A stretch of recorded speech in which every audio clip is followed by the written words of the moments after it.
पुण्यात्माओं, आपको कितना राहत होने जा रही है, कितना लाभ होने जा रहा है, आप नहीं समझ सकते इसको।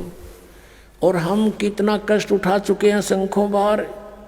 ये तो एक बार के गधे का एक दिन की बता रहे हैं, ये कष्ट एक दिन में ऐसा होता है, और एक गधे का जीवन कितना। अब इसलिए बताते हैं सतगुरु के उपदेश का, जय सतगुरु की संगत करते सकल कर्म कट जाई, अमरपुरी पर आसन होते जहां धूप ना छाई।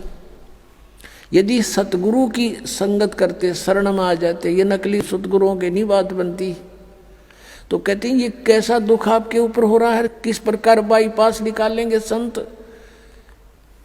अब कितने दुख होते हैं प्राणी पर। आध्यात्मिक मार्ग को आध्यात्मिक घटनाओं से ही तोला जाता है, किसी के कहने मात्र से नहीं। आपको दिखाते हैं कि इतिहास, एक पुण्यात्मा का उसके ऊपर कितनी आपदाएं आई,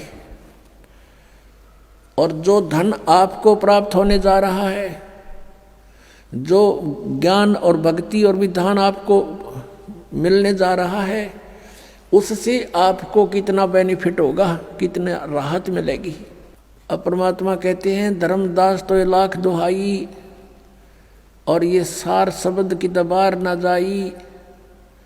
आज तक जो परमात्मा ने इस तत्व ज्ञान को और इस तत्व नाम को, सार नाम को, असली मंत्र को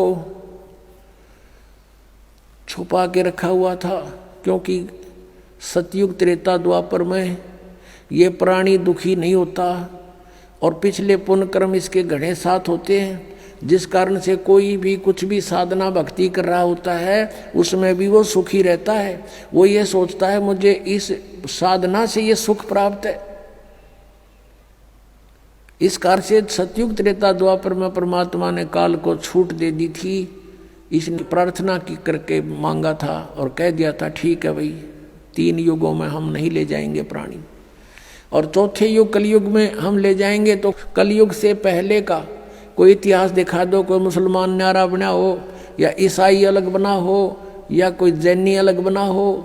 हम वेदों अनुसार साधना करते रहे, एक ही हमारा इतिहास था। वर्ण केवल कर्म आधार से थे। अब कलयुग में देख लिया हमारे अंदर कितनी इसने फूट डाल दी।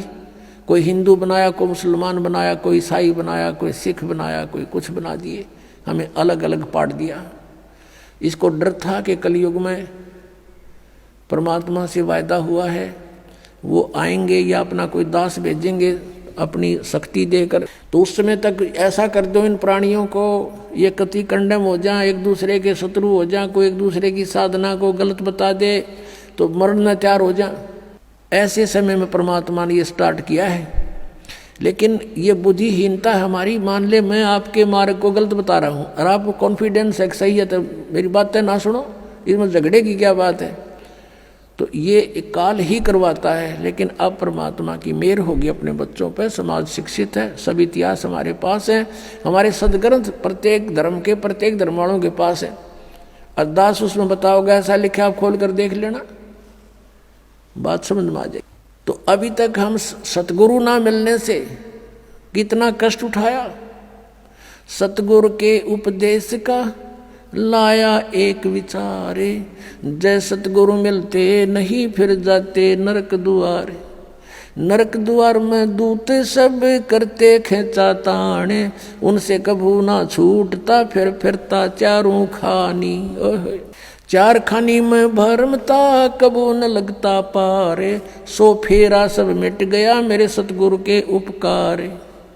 7 समंदर की मसी करूं और लेखनी करूं बन राय, धरती का कागज करूं गुरु गुण लिखे न जाए।